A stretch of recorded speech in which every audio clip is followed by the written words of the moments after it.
John Murphy at Murtech.com with your daily news update. Okay, here we are on July the 8th in the year of our Lord 2026. And I'm sorry I'm a couple of minutes late. I've had a real hectic day today. Somebody ran over my mailbox while we were down in Arkansas visiting Aunt Sue. And I've been working the last couple of days to get the mailbox post and dig the hole. And oh, it was a hectic day. But we're here. So let's click over here to Murtech on Rumble and see what we got today. Okay, this is my Rumble channel. This is the live stream we're going over here, episode 1972. Let's go ahead and click into that. And let me pause this. And hi, live stream we're going over. I'm glad you could join us. I'll get back with you here momentarily. All right, let's jump down here and click the Show More button to expand out the description box. And we have information from Dan Bongino, Operation Freedom with Dr. Dave Janda, Dr. Steve Turley, and Wendy Bell Radio. But before we get into that, let me give some shout outs here to Username41, just started following my channel. MSG App Mom, just started following my channel. BS Tread, just started following my channel. And Cheryl is Brandt, I guess, 1951, just started following my channel. Chef Ducave just started following my channel. Fortress just started following my channel. Gabby1 just started following my channel. Helpful11 just started following my channel. And Loop Hot Yo, yeah, just yo, you just started following my channel.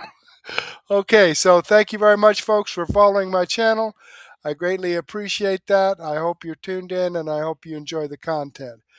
All right, Debbie BS reposted my episode 1971. Pav JJJ58 commented on my daily news wrap-up. Debbie BS and Conservative7 commented on my episode 1971. Vanners commented on it's a short that I dropped, Wendy Tells It Like It Is. Debbie BS commented on my extra 754A and 754B and 754C. So thank you very much, folks, for reposting my videos and your comments. I enjoy reading your feedback, and I definitely appreciate your support. So let me go ahead and give this a thumbs up. And Debbie BS has already given me some thumbs up here. A couple of comments. Thumbs up number 3. And thank you. All right. Well, thank you. Uh-oh. I'm voting too often, I guess. All right. Well, thanks for everything, folks. Let's go ahead and get into this. Dan Bongino, Is Tucker Okay? Episode 2548. Good night, sweetie.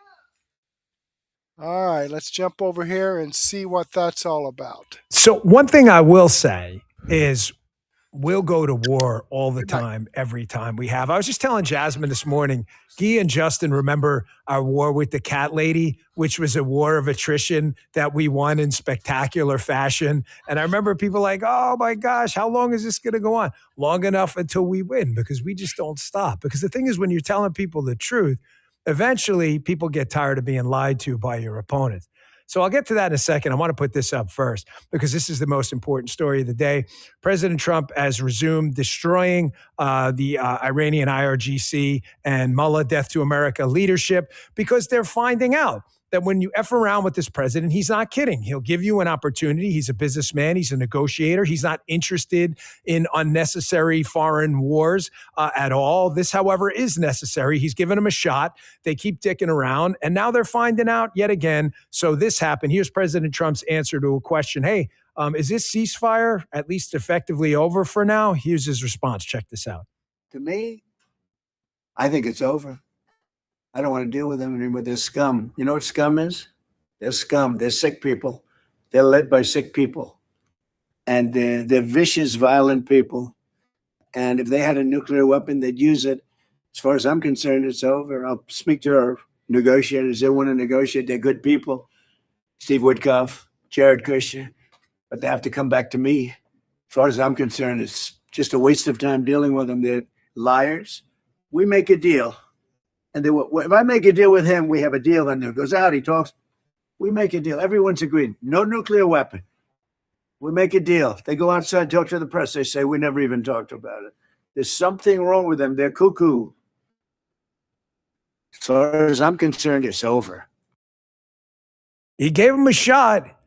And again, listen, I've said this repeatedly, and I think it's really important you understand that. To those of you out there who have an informed, reasonable opinion on Iran, and you're like, hey, I just don't think this is a huge threat. I disagree with you based on what I've seen and what I know, but I get it. You're allowed to have that opinion. Of course, it's a republic. That's fine. But all I ask is that for the opponents of everything he does, again, just stake out a position, because it's hard to debate with someone who's debating themselves. Trump chickened out. Trump's a warmonger. Which one is it? Which one is it? You can't have it both ways. That's not a debate. That's not a debate at all. It's you. Well, it is debate. You with yourself. All right. So, of course, I wake up this morning and I've been texting this loser all morning. So, fucker Tarleton again with this guy's bow tie wearing bullshit. I guess when you're like a Nepo baby who's never had a real job in his entire life, knows nothing about law enforcement, claims to have all these contacts in the government that I guess have abandoned him to. I mean, it's weird how he keeps throwing all these allegations out there while claiming to be connected to the vice president and everything else. And how just call him, get what all these questions you claim, they're not really questions. He does this thing, Candace does a lot too, where they throw these things out there into the ether, and then they get completely debunked and discredited by actual evidence, and then they just move on like nothing happened. The only reason I'm bringing this up this morning is this guy okay? Because yet again, he keeps claiming to have this series of texts where I told him President Trump shut down the investigation into his own attempted murder. Of course, on its face, something not even logical or reasonable. And he's brought this up again on his social media channel when I've given him permission, and I will do it again here publicly. Everybody ready? You can write it down. You have permission, Tucker, to put out these texts that you claim to have, which is funny because I was texting him this morning and he sent me one, which is hilarious because it says the exact opposite. Matter of fact, put that up. Here's the text he claimed to have. This is a good one. This is me texting him. This is months ago. I can call you sometime to explain the lack of a public press conference on the case, which I did call him and explain to him that none of the leads had materialized into any other co-conspirators in the case. That's what happened on the call. I promise on my integrity that it's nothing sinister. I thought that text was supposed to say that President told me to shut down the event. This is him sending me this. This is his evidence. And evidence that I called him, explained to him that had nothing to do with anything sinister at all. This is his evidence. How many times are you going to fall for this guy's bullshit? The guy's a fraud. Now I get a lot of his bot on because they're all bots. Like sane people abandoned this guy a long time ago. So was it yesterday or something? He puts out this social media clip or something. I popped up this morning and he says, we've been destroyed and we're terrified. We've been destroyed because he's got this evidence he won't release despite me begging him to release it. And I've already shown you the texts that say the opposite, including that one. He claims that, and he won't do it. So now he knows he's boxed into a corner. He knows he looks like an idiot in front of everyone. Everyone's making fun of him. He looks like a total tool. He should put his bow tie back on. And what does he do? He claims that we've been totally destroyed. You know what? Before we put up the evidence that he keeps claiming he has, all right, I want to just show you the clips again. Put that up first. Put up the video of him claiming that he has these texts telling him clearly that the president told me to shut down the Butler investigation, which is, folks, totally, completely fabricated and made up. It's a Teddy Ruxpin fairy tale. Put a coin in the back of Teddy Ruxpin Tucker and he'll tell you a story. It's totally made up. He'll never show you these texts because they don't exist. He made it up for clout off my name, and now he's getting burned. Here's a video of him saying clearly, texts, quote, which I still have. Okay, let's see him. And ultimately, after a long series of text exchanges, which I still have, and phone conversations. Yeah, phone conversation. I told him the exact opposite. Notice how now he's shifting to the phone conversation, despite claiming he has these texts. And then when I asked him this morning to produce this text, I said, hey, man, I'm happy to debate this. Let's see the text. Let's see the text. He completely ignores my question and sends me back the exact opposite. So I sent him back a text telling him he's like the dumbest fucking podcastistan. He really has to be to send me a text that says the exact opposite of what he's claiming. Do you guys, the limited number of groupies he has left outside of Qatar and elsewhere, do you ever hold this guy to account? They keep coming after this show and keep losing. And did you notice their claims get more hysterical? Next thing is I'm going to have been born of two Martians. And like David Duchovny and Gillian Anderson have evidence with the cigarette guy that I have alien genes or something. Folks, how do you follow these idiots? Here's the problem they're having. We produced a record year, crime, homicides, reforms. The whole FBI was reorganized. 10% of the workforce we got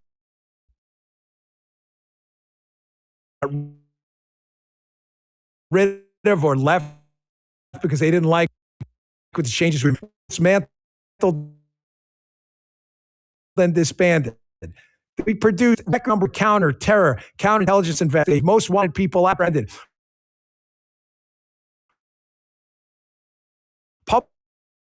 They can't look themselves in the mirror and say like, well, oh, I did that too, because they didn't. They didn't want to. What do they have? They have defamation cases, sexual misconduct allegations, some of my opponents. Chris Cuomo, watching this loser, totally crash out, Epstein. Then I send him a bunch of texts back. He gets completely embarrassed because the people at the White House staff's highest level are on the record saying, yeah, Dan thought this was a pretty serious thing. I told him we busted our ass. It's on record. He can't accept. So what does he do? He crashes out again. Here's Chris Cuomo. I have the best enemies, and by best, I mean the worst. Here's the guy crashing out on me, bringing up the Epstein case. Throw this up. Throw CNN up first. This is this case. Do you imagine what it takes for this headline to break? CNN, Chris Cuomo. This is from Brian Stelter, no less. CNN fires Chris Cuomo. How the hell do you get fired from CNN? How does that even happen? What do you have to do to get fired from CNN? Here's another one. He's bringing up Epstein. Notice, I have the best enemies, folks. Put up the New York Times headline. This one speaks for itself. You can look up the article, folks. Guy has the right to defend himself. Chris Cuomo sexually harassed me. I hope he'll use his power to make change. Okay. This is Chris's tweet. Help me get my interview. Okay, Bongino said, after he did you dirty. Meanwhile, everyone's on the record saying the opposite. And he just got humiliated and embarrassed. Him and his buddy. This is what these guys do. They clout chase off your name all the time. And I showed you guys on Twitter the text of Chris's producer, like, please come on, and me ignoring you. Chris would love to have you on. Here's all this stuff I sent back to him. You can read on Twitter yourself. Folks, again, I have the best enemies, meaning the worst. So let me address one more thing before I move on to some actually important stuff. So Tucker's new claim is we've been totally destroyed and running around terrified. Running around terrified. I'm sitting here in my studios. People all the way around outside looking at the cars pass by. It's a beautiful day. We got the whole crew in here. No one's sitting here in Snuggies wrapped over. He's not sitting there in a ninja suit with barely his eyes. Who is that? I don't know. He's in a ninja suit. That's a pretty bold claim, right? That we're sitting here terrified and that my show's been destroyed. So what I found interesting is Tucker Carlson, despite having a primetime show on the world's most powerful news network for a really long time, and a huge marketing vehicle, right? And a bunch of money put into his show and being a Nepo baby with a rich poppy and everything else. My father was a plumber. My mother worked in a supermarket at Myrtle Avenue and 64th Place, okay? I'm not a Nepo baby like you with your rich dad. He had all this stuff behind him. He's also on a platform, ScrewTube, that our video show is not on. The audio is on. There's no video. It's a video show. Our video is exclusive to Rumble. He's on a platform with, 1,000 times more monthly active users than Rumble. It's just a bigger platform. And yet he says we're destroyed. So it's interesting. The show he did where he talked about me, because he's obsessed with me. He's obsessed. It's like boiling bunny style, fucker Tarleton. The show he did about me, what's happening? It's got how many views? Like, my eyes aren't good. 693,000 views 6 days ago. Well, all right, not bad. Tucker has an audience that how many are bots and foreigners? I don't know, but there's clearly people watching. So we're destroyed, right, fellas? We're destroyed. So I did a show responding about Nepo Baby Tucker, and it had 1.21 million views. I guess we're destroyed. We're all destroyed. Of course, they'll come up with another excuse and just change the benchmarks. But Spotify, our video's not on Spotify, dipshits. And despite not having a video on Spotify, just an audio show for a video program, we're still a top 25 news podcast on Spotify. I just wonder when you're ever going to produce a series of facts or text to back up anything you say. Anything.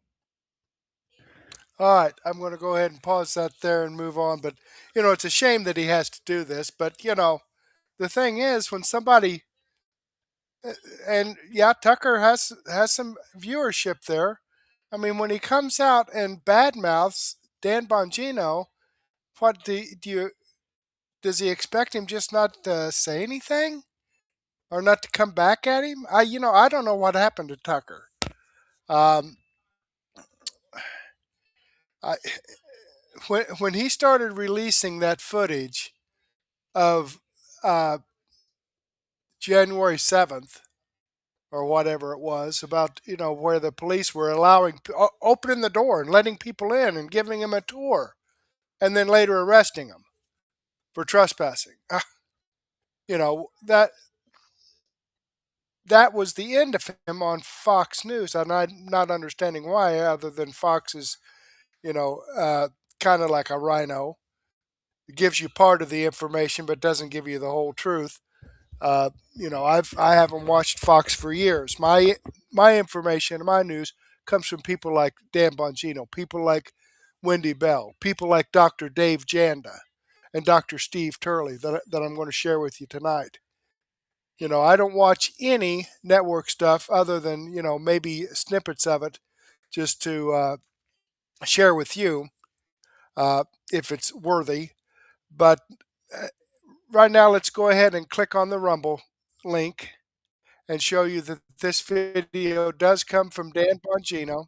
Okay, this is the video I shared with you. I've given him a thumbs up. I hope you do the same thing for me. All righty, let's jump back here. And we've got GP Wolco01 and Deb Brent joined us. And Debbie BS is on here. And Susan Poe 2016. If anybody else, I've got 13 people watching. Anybody else out there want to jump in and let me know what's on your mind? I would definitely appreciate it.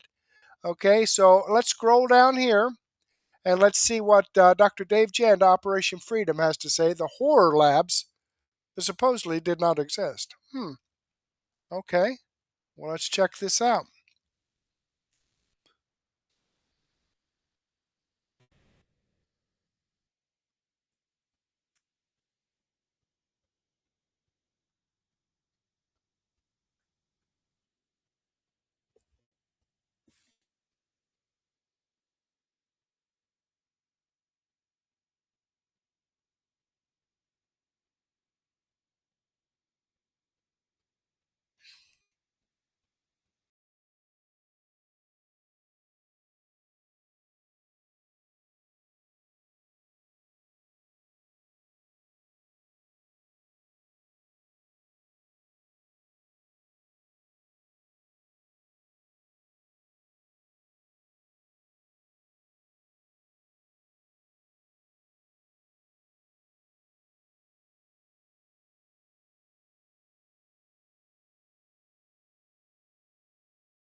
All right, it looks like Dr. Dave Janda is not coming through, so I'm going to have to go ahead and refresh.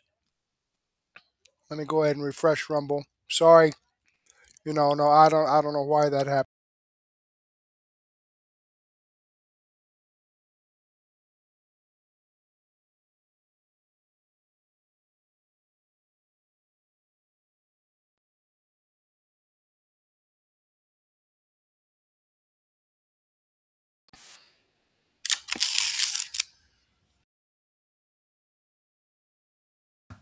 Clinically, using my medical background, these people we're dealing with on the globalist side of the equation are truly psychopaths. Robert Rios, a geopolitical analyst, recently said the following: the globalists are not high IQ. They're not better than you. They are not smarter than you. They are simply more ruthless than you. And as I, end quote, and as I stated, they are evil, satanic, and psychopaths. And their goal is to obtain all of the power, control, and financial resources that is possible to have on planet Earth. Not just 80% or 90%, but 100%. And they use chaos, chaotic events that they manufacture. And a good one and a big one that they use is war. They use war to obtain more power, control, and financial resources. And they also use war as a distraction from some of their other efforts. For example, currently, their goal is to bring down the entire financial structure of the world because they've gotten all they can out of the current structure and they're in the process of replacing it. And in replacing it, their goal is to destroy you and me and 99.9% of the worldwide public. That's satanic. That's evil. Because these people are, in fact, psychopaths. And when they're not creating war, they're creating chaos across the globe, such as using, tell me if this sounds familiar, pathogens to result in death and destruction, which leads to them gaining further power, control, and financial resources. Which brings me to the horror labs, which I want to discuss today, that supposedly did not exist, right? When a number of us, small number of us, presented information, and on my platform, you can go back, I started the radio show back in October of 2010. Very soon after I started the radio show, I spoke about these bioweapons labs around the world that, according to my sources behind the curtain that I had known for years, were telling me that these biolabs were being funded by the United States government. And that many of the pathogens that we had been experiencing and had been fearing had actually emanated out of these bioweapons labs. And I brought that information forward. I was immediately characterized as a conspiracy theorist, that I was fear-mongering, that these labs did not exist. I went so far, I got my hands on, through some sources, of a congressional aide who testified in front of Congress, and they did everything in their power to suppress this testimony from coming out. But this aide testified that they went with a group of senators in 2005. One of those senators was the new senator from Illinois, Barack Obama. And that they accompanied these senators, including Obama, in 2005 to a bioweapons lab and laboratories, actually, plural, in Ukraine, in 2005. And this audio that I've played a number of times, this aide states in his testimony that, yeah, in fact, at one point, the people running the lab handed me this a plate of anthrax.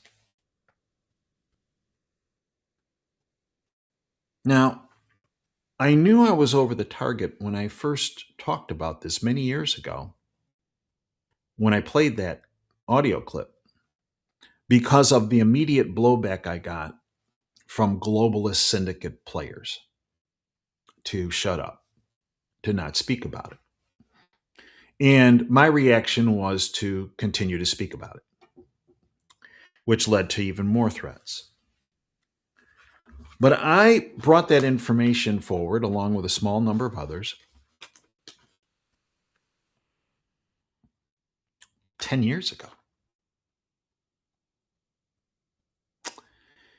And whenever this was brought up in government circles, it was immediately shoved under the rug. Until recently, when Tulsi Gabbard, the then director of national intelligence, revealed evidence that U.S. taxpayer-funded a global biolab program. She did a little video, and the director of national intelligence's office released a statement. And here's what they said. And I give her and her team tremendous credit for doing this. After months of searching through intelligence community holdings and files, Director of National Intelligence Tulsi Gabbard is revealing new evidence of long-standing United States government funding for more than 120 biolabs in over 30 countries. These biolabs included labs in Ukraine, imagine my shock, which may be at risk of compromise due to the ongoing Russia-Ukraine war. Until now, evidence regarding the full existence and funding of these laboratories had been knowingly withheld from the American public.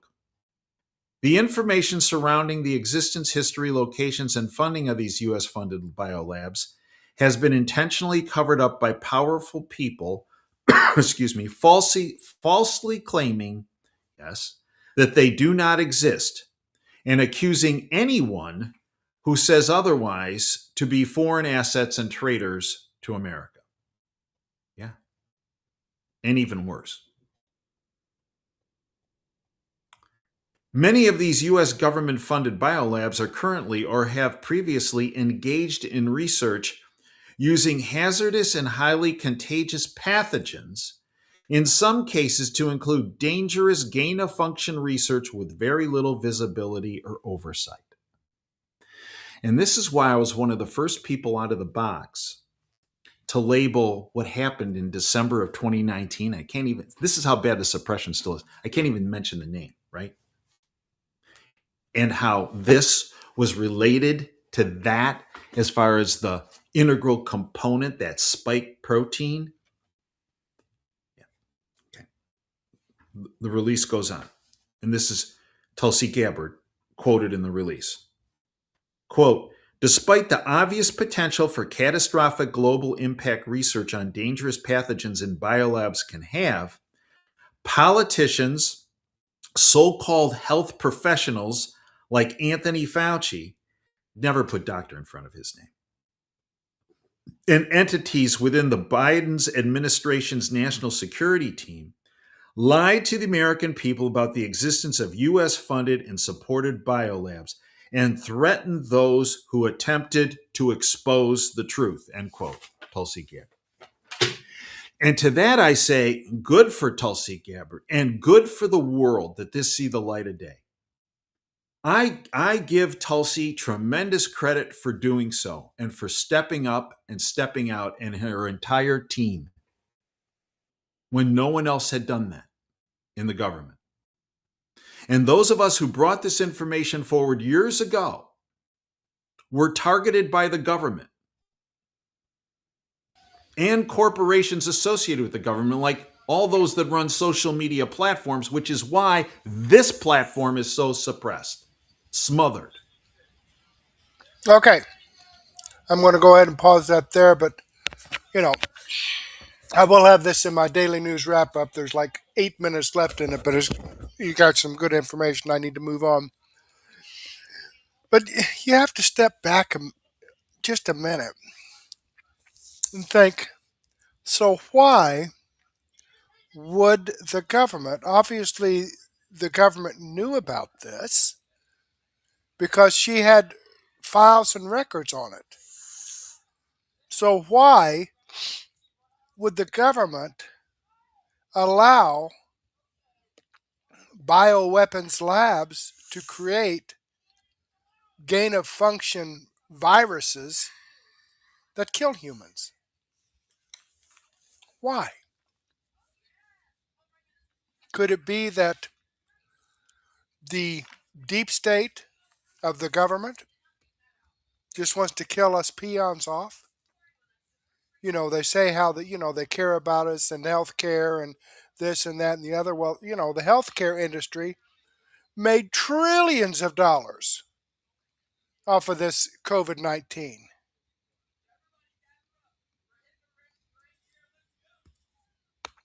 So maybe that's it. Maybe it's just the bucks. Making a few bucks on the side is more important than our health. Just keep voting Democrat. Just keep voting for rhinos. Thank goodness we got about 3 of the rhinos out during the primaries. Amazing. Absolutely amazing. Okay, let me click on the Rumble link here and show you that this video does come from Dr. Dave Janda, Operation Freedom. And let me make sure I got this in my playlist. Yep, it's in there. All right. So we will have this during my daily news wrap up, the rest of this, the last 8 minutes of this. So please give me a thumbs up, follow my channel. That would be great. Okay, let's jump back here and let's see what Dr. Steve Turley has to say. Got the doctors tonight. All right, millions of Democrats quit party after experiencing Trump 4th of July speech and fireworks. That's interesting. Let's get the lowdown on that. That simply defies explanation, and the legacy media was forced to admit it. This year's Macy's 4th of July fireworks show, the biggest in New York City history. In our nation's capital, the Freedom 250 celebration attempting to break the Guinness World Record for the largest fireworks display ever, launching over 850,000 pyrotechnic devices. Americans overseas celebrating too. Our Maggie Rulli just outside Ramstein Air Force Base in Germany. These are going off right now all across bases around the world. The military making sure that service members and their family get to celebrate this historic moment. It's not just the United States. The entire world has never seen anything like it. And America 250 is triggering a massive political earthquake, an earthquake that promises to decimate the Democrats and keep America first, the reigning political ideology for generations to come. Hey gang, it's me, Dr. Steve, your Patriot Professor, back in the studio after a wonderful and refreshing week with family in the Hudson Valley. And as always, it's an honor to be back with you. I'm completely recharged. I could not be more fired up to share this with you. My brand new book, Civcosm, is available. The link is below. We're simple right now. All right, let's dive right in here. What a 4th of July weekend. The celebrations inside D.C. for America's 250th anniversary were simply unprecedented, and that's not hyperbole. America officially shattered the world record. 850,000 fireworks were launched in a 40-minute show from 10 firing locations, including 8 barges on the Potomac River, the Lincoln Memorial Reflecting Pool, and West Potomac Park. The previous record was 810,000 fireworks set by the Iglesia Ni Cristo Church in the Philippines back on New Year's Day, 2016, and their show lasted about an hour. America blew past it in just 40 minutes. President Trump walked to that podium.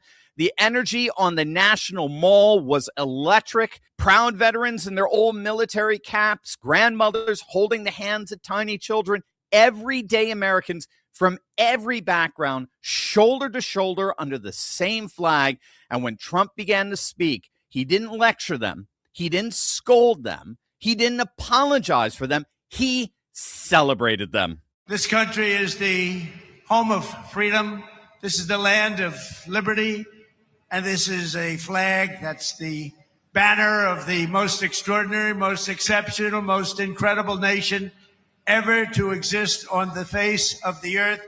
And we're doing better now than we've ever done before. No people have done more good, shown more courage, made more progress, righted more injustice, or achieved more greatness than you, the American people. For 250 years, the United States of America has been the hope, the promise, the light, and the glory among all of the nations of the world. All over the world, they try and be like us. Nobody can be like us. And with God's help, we will always be this or even better. Gang, that's what America First sounds like. Not division, not anger, not grievance or resentment politics. Love. Simply unashamed, unapologetic love for this country. And that love reached right through the noise and landed directly in the hearts of the American people all over the nation. By contrast, the Democrats gave us this. As we mark 250 years, what do we see? We see a city of contradictions within a nation of contradictions.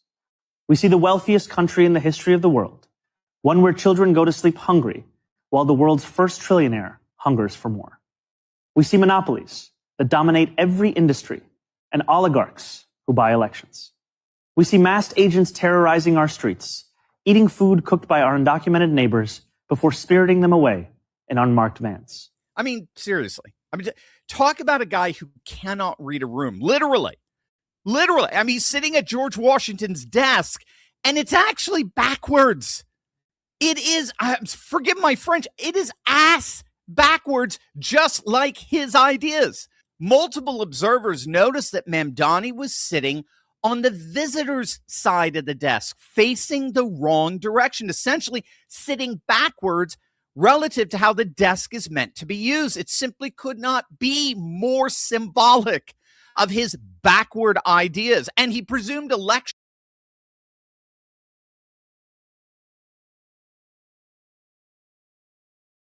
What's that all about? Huh. Professor John McWhorter has long argued that civil rights era rhetoric, a rhetoric that lectures America on its racist sin, has completely lost its persuasive power with the vast majority of Americans. And the constant invocation of racism as an explanatory framework simply doesn't land anymore. This isn't the 1960s or 70s or 80s. In fact, it's worse. That kind of rhetoric only serves to alienate rather than persuade the broader public. So that pathetic excuse for a 4th of July speech by Mamdani, his persistent dwelling on progressive racial grievance politics, is increasingly preaching to a shrinking choir. And we're seeing that shrinkage big time in the voter registration numbers. Millions, literally millions, are leaving the Democrat Party. I've got the stats, and they're threatening to relegate the Democrats to a permanent minority party status for generations to come. Wait until you see this. Oh, let's hope so. But let me get it past this commercial here. Click with you. They're going to get, remember, if you call, they analyze 50% off plus free shipping. That's 888-597-0233. Look at what the National Republican Congressional Committee found when they analyzed 28 of the most competitive House districts in the country. After the 2020 election, Democrats had a 733,000 voter registration advantage over Republicans in those swing districts, in these toss-up districts. Fast forward to today, a year and a half later, they have lost all 733,000 of those voters. And Republicans now actually have a small lead. And this corresponds with NBC News' report that Republicans have reduced the long-standing Democrat registration advantage across the country by over 1 million voters since the 2024 election. So since November 2024, over 1 million voters have switched. They've left the Democrat Party and they've joined up with the GOP. And note, voter registration is not a poll number that bounces around, right? Every couple of weeks. These are real human beings who walked into a government office or went online and they officially declared their allegiance, moved it from one party to another. That is one of the most accurate predictive indicators for how people are going to vote in the subsequent election. And we can see the effects of this already with the midterms. You take every single one of the three key factors for this midterm election: messaging, money, and mapping. Take all three of those factors, the Democrats are in serious trouble. On messaging, what exactly is what are the Democrats running on? Trump bad. Orange man bad. That's not a platform. Grievance politics is convincing less and less people. None of it worked in 2024. Why do you think it's going to work in 2026? They're going back to the woke playbook while claiming they've moved away from it. Meanwhile, Trump is painting them accurately as radical communist socialists. And when you look at the candidates they're nominating around the country, that paint job practically applies itself.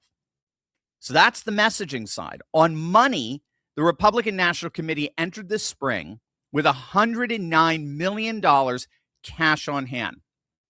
The DNC, $15 million. And to make it worse, there's $17 million in debt.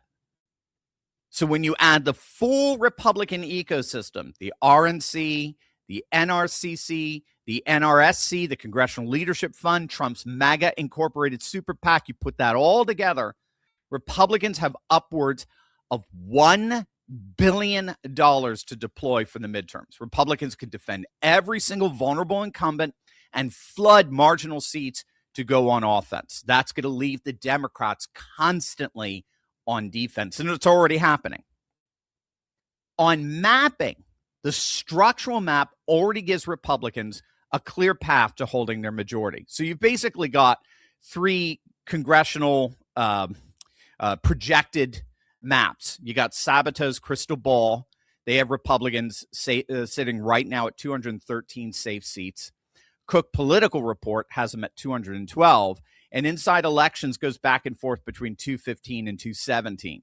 You need 218 to win, right? The important point is these are not right-wing cheerleaders. These are mainstream congressional forecasters, and they all three of them have Republicans in the driver's seat. Democrats would need a massive double-digit blue wave, tsunami to flip these maps.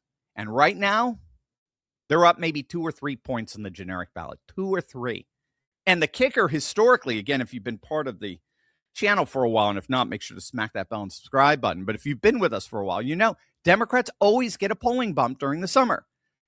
Republicans have lives. We have families. We actually have kids, unlike increasingly the Democrats who are in a fertility winter. Republicans go on vacation. They have lives during the summer. They put down politics for a few months. Democrats, they're counting down the seconds to the next protest. So Democrats always poll higher in July and August than they actually perform in November, right? Remember 2024?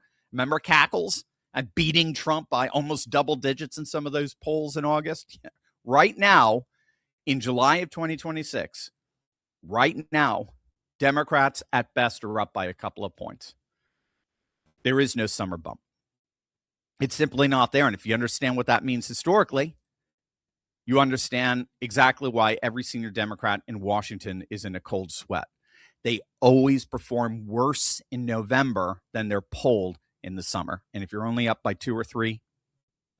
So let's bring this all together, because here's the big picture. What we're watching right now in real time is the consequence of a president who governs with love for his country instead of contempt for his people. We're seeing a rebirth in American patriotism like never before, all as the Democrats have decided to double down and wallow in grievance politics that alienates more than it unites. And as a result, millions have left the Democrat Party, verified by a massive voter registration shift towards the Republicans, particularly in battleground states, with the maps and money and messaging all working inordinately in the GOP's favor. The Democrats were supposed to be riding a massive blue wave going into November, and instead, they are desperately trying to cling onto the last vestiges of power they appear to be losing all across the country. The most spectacular Independence Day celebration in the history of the Republic is setting up what may indeed be a historic midterm win for the party of faith, family, and freedom, and a humiliating defeat for a party of socialists, open borders, and backwards desks. Hey, listen, you see what's happening. All righty. Boy, that's some good news. I'm glad we got to hear that. Ooh, I hope he's right. I just pray that he's right. Jordy. So you Let me jump over here on click the Rumble link and show you that this video does come from Dr. Steve Turley. This is the video I shared with you. I've given him a thumbs up. I hope you do the same thing for me. All right, let's jump back here and see what Wendy Bell has to say on two heads of the same snake. Okay. Yep, that's her thumbnail there. There's the Rhino Republicans and the Democrats. Let's see what that's all about. I have to believe now more than ever that we are all just watching this weird simulation, this very peculiar, performance, some kind of theatrical production that is so beyond believable, it's almost comedy. And I cannot believe that on this program, I'm going to agree with people on the left more than I am with those on the right today. And I tell you every single time we start, I'm biased, 100%. I'm not giving you objective news. Objective news flew out the window when they freaking launched a virus on the world, locked us down, and sent our kids into the pit of despair. I mean, my objectivity flew out the window when I watched my kids playing basketball with freaking masks on, okay? So I don't promise you to be something other than a fallible, biased, conservative mama bear. That's who I am. And I hate that phrase, mama bear. But it is very appropriate in this iteration right now. I'm looking at what's going on, and you've got two heads of the same snake. And you've got the Democrat side, you've got the Republican side, and they're kind of off on the same body, which is called the Uniparty. These people work together. They're friends. They pretend that they're down with what you're down with. They're going to go fight for you. Democrats been saying the same stuff to black people, trying to court Hispanics, young folks, right? Over on the right, we've got just as many problems. And then each party has developed its own wing, its own splinter branch off as a direct result of the lies, the deceit, and the coordination of a deep state uniparty that never puts us first. Look, I'm not a Democrat socialist, but I get where they're coming from. I understand what gives birth to and what creates a ripe environment for the petri dish that is called socialism. I get it. I get it. And the Democrats have nobody but to blame but themselves. MAGA started in the early 2000s as the Tea Party. Why? Because we didn't like the rhinos who were running the play. And no matter how many times you tried to show up to vote, get out the vote, knock on doors, vote, it never goes your way. You've got to be kidding me. And so created MAGA. This idea that we should make America great again. And a huge crux of that is identifying and defeating the very people who are in the way of what, quite frankly, the socialists want and MAGA wants, right? We want representation.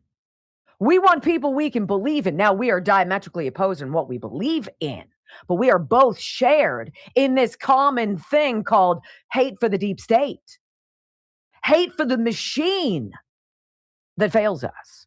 And so then you come to this point where now you have elections, right? The Democrats have a real problem with this Graham Plattner thing. Not because of Graham Plattner, not because they're upset that he's accused of raping somebody, not because of the weird apps that he trolled looking for underage people, not because of the awful things he has said about military veterans, not the things he has said about rape and what have you, but because the polling numbers started to look bad. So they pulled a Joe Biden, Kamala Harris switcheroozy, and they pooed all over the people in Maine who wanted Graham Plattner. Now, Graham Plattner, in a very curious state, holds all the keys. He's like the janitor walking down the hallway in your high school, right? He's got that key ring that's like this big. It's like a steering wheel and everything on click, click, click, click, right? It's changing along. He's got every key. Why does he need to get out? He has just exposed the degree to which the Democrat Party will go to hold their nose, plug their ears, and cover up their eyes just so they can win. I want to read you a couple things here. By the way, the Republicans with Mitch McConnell. Yeah, we've got our own story to talk about on that side, and it develops. It's developing. I want to read you this. You're familiar with Elizabeth McDonald from Fox Business. She put out yesterday, and it's apropos. Graham Plattner was losing to Senator Susan Collins in key demographics in Maine. New York Times, Portland Press Herald, Siena poll showing Susan Collins leading Graham Plattner 58% to 37%. That's huge. That's 19 points, right? 21 points. Excuse me, my math is bad. Among working class voters, 21-point advantage among working class voters without a 4-year college degree. Collins was leading Graham Plattner. By contrast, Plattner was leading by 37 points among white college-educated voters. All notable because Democrats have been pushing Plattner as this working class oyster farmer guy whose only, I think, patron was his mom, right? An economic communist, believing that that would resonate with blue-collar voters. It hasn't. But what the voters in Maine, and now everybody across America is watching, you don't control anything. Your vote does not matter. You going to cast a ballot, whether it's in person or it's your 15 mail-in ballots, those are simply perfunctory. That's pomp and circumstance. That's bells and whistles, lipstick on the pig. That doesn't matter. They've already anointed who's going to go in what position, and they're doing it again by calling on Graham Plattner to drop out.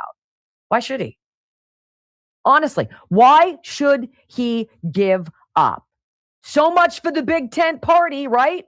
Weren't these the people who just hours ago were making excuses for this guy? Well, we let all kinds of people in. Even people who like Nazis. That's okay. Hello? Are the Jews of America paying attention?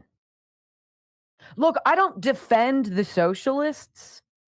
I don't believe what they're doing. I don't believe in their ideology.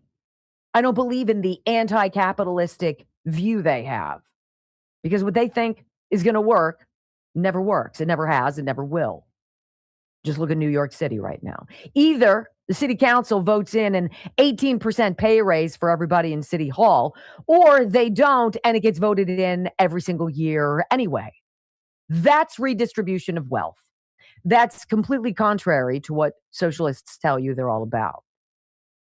That money isn't going to the people. It's not making rent cheaper. It's not making the subway free. It's not erasing your debt. It's doing nothing. And they're doing it in broad daylight, in your face.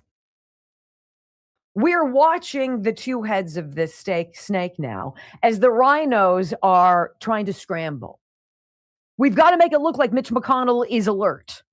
That he's not just alert, he's alive, he's active, he's having great conversations, as though that wouldn't be a red flag to everybody who's been paying attention to the guy, who hasn't formed a realistic sentence in the better part of a year and a half.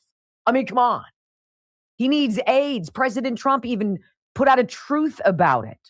How awful that an aide has to come to a senator on the floor making a comment and tell him what the comment is. Houston, we have a problem.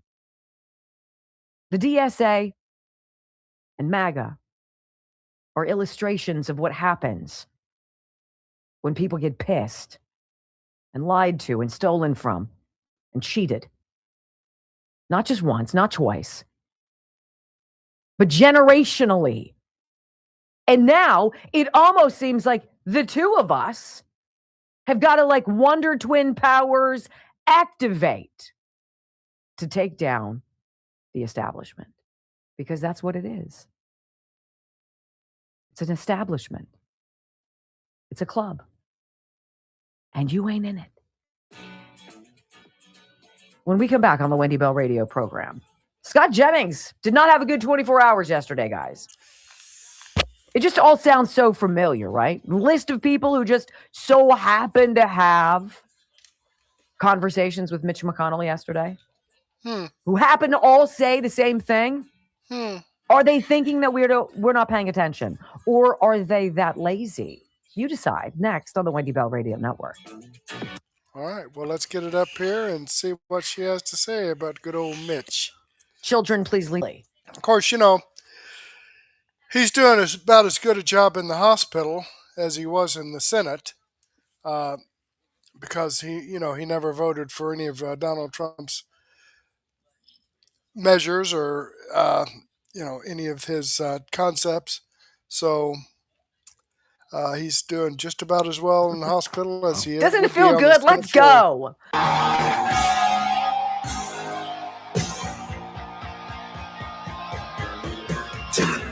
Welcome back to the Wendy Bell radio program.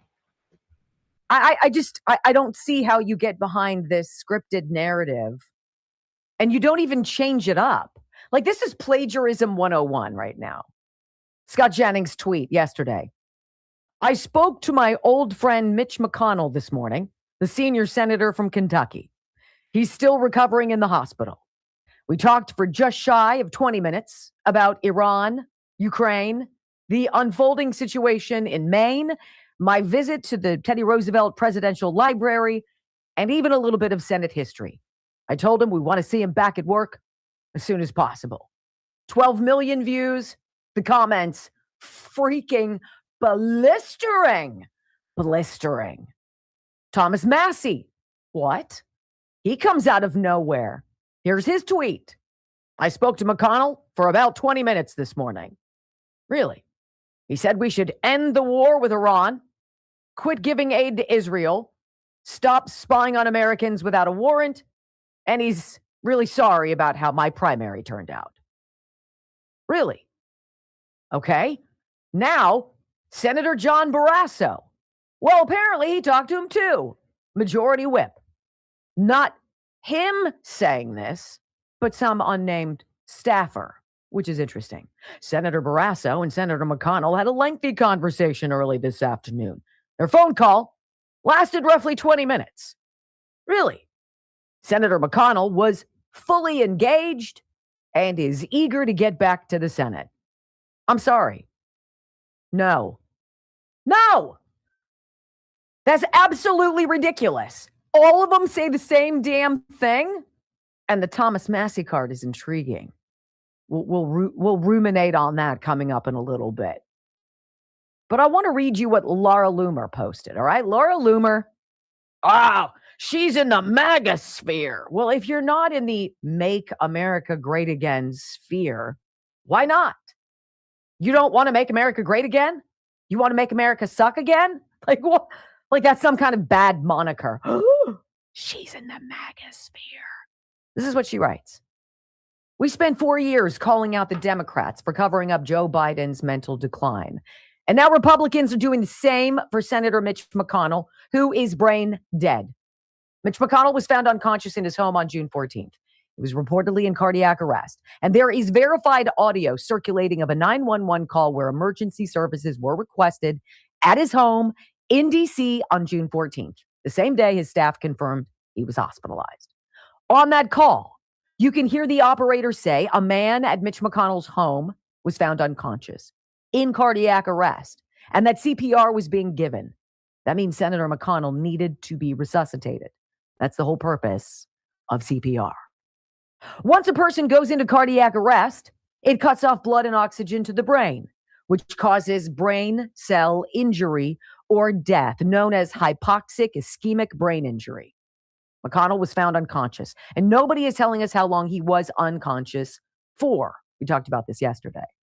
If he was unconscious for more than 5 minutes, he 100% has severe brain damage and is a vegetable. A person is usually pronounced completely brain dead if they're unconscious and in cardiac arrest for more than 10 minutes.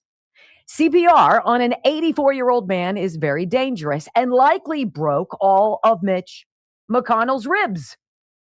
Giving CPR to an 84-year-old man can be life-saving, but it comes with significant challenges. Survival rates to hospital discharge for this age group, roughly 15%, because older bodies are frail. Vigorous chest compressions often cause severe physical trauma, including broken ribs or a sternum, and a prolonged recovery process and permanent physical injuries. It is 100% confirmed by the 911 audio that McConnell was given CPR. This would mean he is on oxygen in the hospital, and any strain on his lungs or chest would impact the ability for his ribs to heal.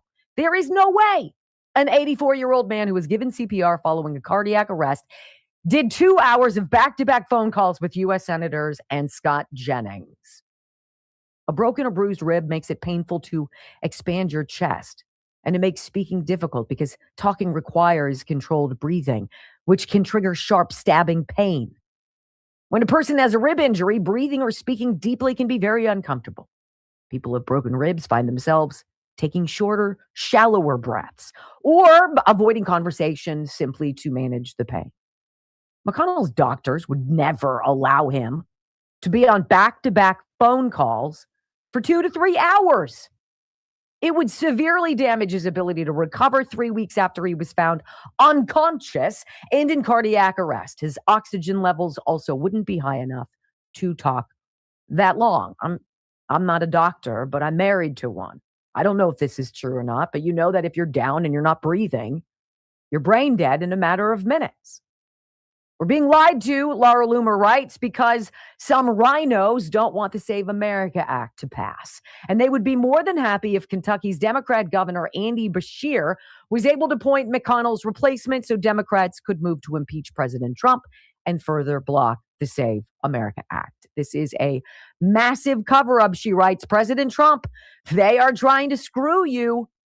The rhinos want the Save America Act and our country to die alongside Mitch McConnell. And she posts on her site the audio of the 911 call. Now, this just in from the office of the governor from the Commonwealth of Kentucky. This is Andy Beshear, governor of Kentucky, to Mitch McConnell. Dear Senator McConnell, over the last several weeks, Kentuckians have grown increasingly concerned about the current state of your health and well-being and the ability to hold office in the United States Senate. As governor, I request that you fully update Kentuckians regarding the current status of your health. As public office holders, we've made a commitment to our constituents to do our best to represent them and to always be transparent. I believe this requires clear communication about one's ability to serve. We wish you a safe and speedy recovery. Sincerely, Andy Beshear, governor of Kentucky. Okay, so whom do you believe? We'll have Capitol Hill's response to Mitch McConnell's medical emergency because it feels super coordinated too. You decide for yourself next on the Wendy Bell Radio Network. All right, well, we're going to go ahead and, boy, she tells it like it is, and that's why I love Wendy, and I'm thinking you guys do too. But let's go ahead and click on this Rumble link and show you that this video does come from Wendy Bell Radio. This is the video I shared with you. I've given her a thumbs up. I hope you do the same thing for me. All right, let's jump back here. And boy, a lot of great chatting going on here, folks. Let me copy this and put it in a comment. Here we go. Boom. There we go. Now it's permanent to this video. Because as we know, when the live stream is over, the chat just kind of disappears. Okay, these videos that I've shared with you here come directly from the producer. I have the links of the videos in the description box, as well as the link to the producer's channel if you want to go check that out. Also, these videos that I've shared with you here are videos that I've posted on Murtech.com, where I have over 40 no-nonsense, common sense, logic and truth videos, you know, the kind of information that you're not going to get on the mainstream media. Now, you know, the link to Murtech.com is in the description box. You can go visit there if you like. It's a free site. I don't ask you for your name or your email address or drop cookies on your computer or have ads popping up in your face. You're pretty much anonymous when you go there. I do this to give people a place to go to get the truth rather than the lies and propaganda. Now, I'd like to share all of that information with you, but unfortunately I don't have the time to do so. But I have put together my daily news wrap-up, where I have, it says 23 videos in my playlist, about 9 or 10 hours worth of great information. Here's Wendy Bell. There's Dan Bongino, On the Fringe, X22 Report, Steve Deace, and We Know, We the People News, Bongino Report. There's Operation Freedom. I'm going to move that up to the top here so that you can hear that. There's 8 minutes of that, and then we'll get into Wendy Bell. Okay, so with that being said, right now just go ahead and take a break. Grab a cup of coffee and a donut, or a sandwich and a soft drink or a beer, or maybe a nice glass of wine and some cheese, and meet me back here in about 15 or 20 minutes. Give me a chance to get this all set up in Rumble Studio. But in the meantime, I do want to thank you for being here with me. Hopefully, I'll get to see you again later, and may God bless.